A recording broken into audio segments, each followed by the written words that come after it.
Olá, meus queridos! Sejam bem-vindos para mais uma aula do Projeto Conquistar. Eu sou o professor Paulo Torres e estarei aqui com vocês trabalhando Química, tá bom? Espero que vocês fiquem aí e estejam maravilhados com essa matéria que vai encantar vocês, hein? Então vamos lá para a nossa aula. Aula 02, Química, preparando um bolo. O objeto de conhecimento desta aula é estequiometria. Então, vamos à dúvida. Então, na nossa dúvida, nós temos o seguinte questionamento. É possível comparar a estequiometria química com uma receita de bolo? Então, vocês estão vendo aí que 3 farinhas, 3 xícaras de farinha, 4 ovos e 1 copo de leite dá um bolo, né? Mas o que realmente isso tem a ver com a química? Vocês vão refletir, sobre este questionamento e daqui a pouco a gente retorna.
Vamos ao nosso tira-dúvida. Então, vocês já viram essa imagem, Pelo menos a parte de cima nós temos aí. Então, nós temos as mesmas quantidades, mas só que agora numa equação química. Então, nós temos 1 mol de N2 reagindo com 3 mols de H2, produzindo 2 mols de NH3. Então, preste atenção que essa quantidade de um para outro está respeitando essas proporções, Então, lembra, uma molécula de N2 reage com 3 moléculas de H2 produzindo NH3, 2 dele. Então, se assemelha aí a uma receita de bolo. A gente vai ver mais para frente algumas outras informações que estão nessa equação. Então, preste atenção. Aqui, nós vamos ter o seguinte, nós vamos ter a mesma reação química, só que uma informação que a gente tira, que eu acabei de citar para vocês, é essa aí, Nós temos 1 mol de N2, 3 mols de H2 para 2 mols de NH3, tá? Importante você prestar atenção que apesar de aparecer apenas a equação numa prova para você, você tem que saber que essas informações estão ali, tá bom? Vamos adiante. Da mesma forma é a massa. A massa, você sabe lá na tabela periódica que o nitrogênio tem a massa de 14 gramas, o hidrogênio tem a massa de 1 grama. E aí o que acontece? Por eu ter 2 nitrogênios aqui, a massa vai ser quanto? 28. Por eu ter 3 moléculas de H2, eu vou ter o quê? H2, H2, H2. Ou seja, eu tenho 6 hidrogênios e cada um é 1 grama.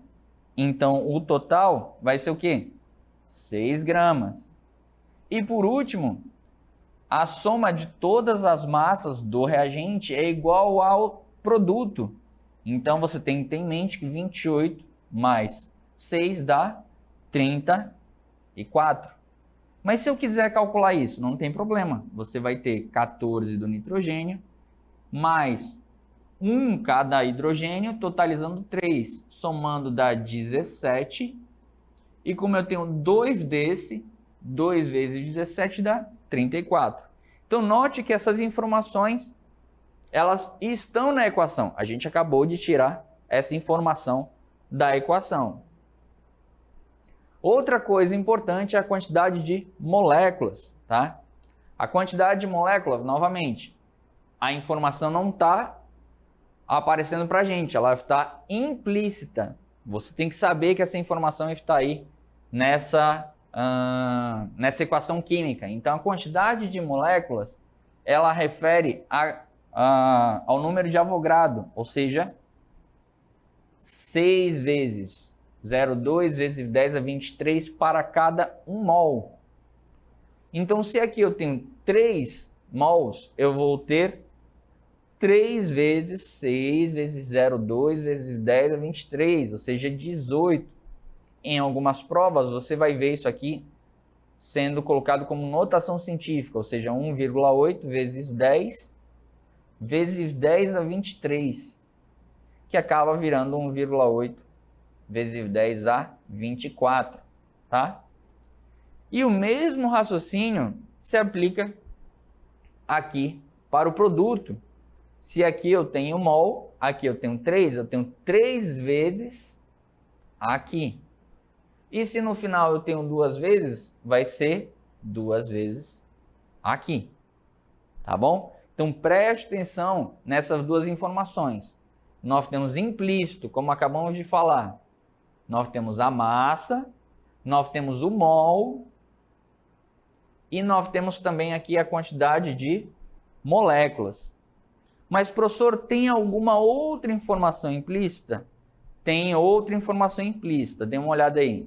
E aqui nós temos outra informação, tá, para acrescentar aí na nossa equação, que essas informações você tem que prestar atenção que todas elas estão ali na equação, tá? Quando aparecer uma equação química, você tem que ter ciência disso. Por exemplo, nós temos aqui o volume nas condições normais de temperatura e pressão. Condições normais de temperatura e pressão, ou seja, CNTP.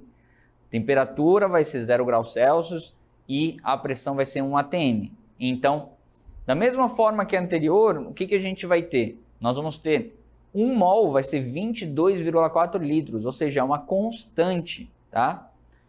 No outro, ali a gente tem o H2, nós vamos ter 3 vezes o 22,4, que dá 67,2. E aqui no NH3 nós temos 2 vezes 22,4, que é 44,8. Então note que nós temos 1 mol para 3 mols para 2 mols, ou seja, 22,4 litros é para 1 mol, tá? É uma constante. E caso eu não esteja no volume, tá? Não esteja exatamente naquelas condições normais, a gente vai admitir o volume 1 para 3 para 2. Então, só para ligar uma coisa com a outra, vamos olhar a quantidade de moléculas para vocês entenderem. Ó, novamente, nós temos aqui uma vez, tá? Ou seja, essa é a constante, da mesma forma que a gente viu o volume nas CNTPs, aqui é 3 vezes mais e aqui é 2 vezes mais, tá? É importante você ter essa noção que a quantidade de moléculas, a quantidade de mols ali influencia, tá bom? Então aqui nós vamos organizar todas as informações. Então quando você vê essa fórmula química, você tem que entender que é uma receita de bolo, ou seja, todas essas informações estão implícitas. Então vamos ver a primeira linha. Na primeira linha nós temos 1 mol para 3 mols para 2 mols, tá? Então, nós temos essa informação de mol. Na segunda linha, a segunda informação que vocês podem ter é massa. Então, dê uma olhada aí, ó. Completando a tabela, nós temos 28 gramas para 6 gramas para 34 gramas. Não esqueça, a única coisa que você pode somar aqui é massa, tá? Porque a gente tem a lei de Lavoisier, nada se cria, nada se perde, tudo se transforma. Então, o que eu tenho no reagente, eu também tenho no produto, tá? Não esqueça disso. Então, se eu tenho 28 gramas e 6 gramas ali no reagente, no produto eu vou ter a soma dos dois, que é 34. Mas não significa que eu vou somar mol, tá? Aí logo em sequência, na terceira linha, nós temos as moléculas, como já mostramos para vocês. E aí, logo em sequência, a gente tem 3 vezes 6,2 vezes 1023. E logo em sequência, a gente tem 2 vezes 6,02 vezes 1023. Aqui é importante você lembrar que caso a questão te peça em notação científica, você vai ter que transformar esse 18 em 1,8. E aí vai ficar vezes 10 a 24. E o 12, da mesma forma, vai ficar 1,2 vezes 10 a 24, tá bom? Então, seguindo o raciocínio, nós temos agora o volume nas CNTPs, tá? Então, nós temos 22,4 litros, 67,2 e 44,8 litros. E caso não esteja nas CNTPs, a gente tem o volume, né? Que vai ser 1, vai ser 3 e vai ser 2. Então, essa questão é muito importante você entender a proporção, tá? Não é só esse conteúdo, você vai precisar dessas informações e note, olha todas as informações que a gente consegue tirar só de uma equação química. Você tem que ter ciência de todas as informações, porque quando a gente fala de estequiometria, você vai precisar fazer proporções com essas informações. Quando a questão vier, ela vai falar assim, ok, você agora tem 2 mol de nitrogênio, quantos mol de hidrogênio você vai ter? Como você já sabe que 1 mol está para 3 mols, quando ele te der 2 mol de nitrogênio, você vai ter 6 de hidrogênio, porque é 3 vezes maior. Entendeu a sacada? Então não esquece essa tabela. Essa tabela é a sua base para qualquer mudança que a questão vier lhe trazer, tá bom? E agora nós vamos para o nosso checklist de conteúdo.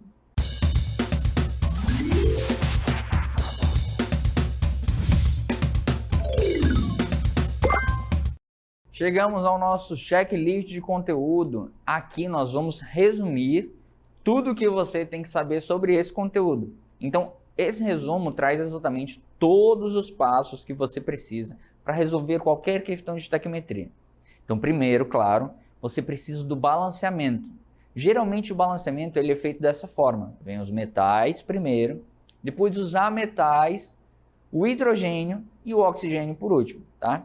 Importante salientar o seguinte, lembra que a gente falou das proporções, lembra de 1 nitrogênio, está para 3 hidrogênios, que está para 2, né? Nós temos aí esse balanceamento. Se a gente não tiver esse balanceamento, a proporção vai ficar errada. E todas aquelas informações na tabela que nós tivemos estarão erradas, tá? Então, lembra, nós temos esse balanceamento exatamente para balancear a quantidade de átomos. O balanceamento nada mais é do que o balanceamento de átomos. Então, ó, nós temos 2 bolinhas vermelhas de nitrogênio, do outro lado também temos 2 bolinhas vermelhas de nitrogênio. Nós temos 6 bolinhas de hidrogênio, do outro lado também temos 6, tá? Então, esse é o balanceamento. Importante salientar que as massas se conservam, olha lá embaixo, as massas se conservam, que a gente falou. E nós temos aqui que 1 mol sempre vai ser uma constante. Professor, sempre vai ser uma constante? Sempre vai ser uma constante. 6 vezes 10, 6,02 vezes 10 a 23 moléculas, que é o número de Avogadro. E caso a questão te fale que esses gases estão nas condições normais de temperatura e pressão, vai ser 22,4 litros. Ah, professor, existe outra constante? Existe outra constante, tá? Que é a CATP, são condições ambientais. Mas a questão vai te trazer essa informação, tá? Geralmente o que você precisa saber mesmo é o 22,4, tá? E aí nós temos o seguinte, todas essas informações que a gente falou tem em uma equação. Então, quando você tiver uma equação, não se esqueça de tirar todas essas informações. Professor, toda vez que eu tiver uma questão de estequiometria, eu preciso abrir todas essas informações? Não, mas eu aconselho você a praticar umas 5 vezes em equações diferentes, tá? Para que você realmente tenha a prática disso aqui. Depois que você tiver a prática, quando a questão te perguntar quantas gramas eu tenho, por exemplo, de H2, relacionando 2 mols de N2, você vai ter que relacionar o mol com a grama do outro. Então você já vai olhar para a equação e já vai conseguir tirar essas informações, porque já vai estar acostumado aqui a essas informações, tá? Então não esqueça de seguir esses passos. O balanceamento é essencial. Depois do balanceamento, escreve a equação e vai atrás das informações que vai dar tudo certo, tá bom? Então, vamos agora para a nossa dica. Então está aí a nossa dica, anote aí 1. É prestar atenção nas leis das proporções constantes. O que significa isso, professor? Note o seguinte, olha lá embaixo. Nessa equação nós temos que 1 grama vai sempre se relacionar com 8 gramas, 1 grama de hidrogênio sempre vai se relacionar com 8 gramas do oxigênio e com 9 gramas da água. Então a gente tem a proporção 1 para 8 para 9 em questão de massa. Mas como assim, professor? Você não falou que o hidrogênio tem massa igual a 1? Sim. Olha lá na primeira linha. 4 gramas, ou seja, uma molécula de H2 tem 2 gramas. 2 moléculas vão ter 4 gramas e estão para 16 vezes 2 do oxigênio dá 32, somando 2 dá 36 de água do outro lado. Caso essa proporção seja diminuída, ou seja, dividida por 2, como você pode ver na segunda linha, todas as massas também diminuem. Lembra quando a gente falou sobre a receita de bolo? Quando você diminui a receita de bolo pela metade, todos diminuem pela metade, tá? Então, nós temos aí na terceira linha, novamente, é dividido por 2. Então, novamente, todos são divididos por 2, por isso que nós temos aí a proporção 1 para 8 para 9. Então, vamos para o nosso, anota aí, 2. No anota aí 2, nós temos a conservação das massas. Como assim? Nós estamos falando aqui da mesma equação anterior, né? Você viu que eram 4 gramas de H2, né? Mais O2, produzindo 2 moléculas de água. E aí, com a proporção, você vai ter o quê? Você vai ter que aqui são 2 vezes, né? Ou seja, essa conservação das massas está acompanhada da proporção, tá? Você sabe que 36 é a soma dos 2. Então, eu sei que x mais y vai ser igual a 72. Se aqui dobrou, todos vão dobrar, tá? Então, aqui eu vou ter 8 gramas e aqui eu vou ter 64. Para comprovar que está certo 72 aqui, você soma os 2 e essa massa é conservada, tá? Então você precisa saber dessas informações, por mais sutis que sejam, exatamente para que você se dê bem nas questões de estequiometria, tá bom? Então nesse momento vamos para o nosso encerramento. Então, muito obrigado pela presença de vocês, espero que vocês tenham entendido tudo. Eu procurei esmiuçar tudo direitinho para que vocês compreendessem que a estequiometria não é um bicho de 7 cabeças, tá bom? Então, não esqueça de seguir as nossas redes sociais. Nós temos aqui o @centrodemídias_am e o hashtag, quando você for comentar alguma coisa sobre o professor Paulo ou sobre o nosso projeto, vai lá, hashtag projeto Conquistar Seducan. Tá bom? Muito obrigado pela sua presença e fique com Deus.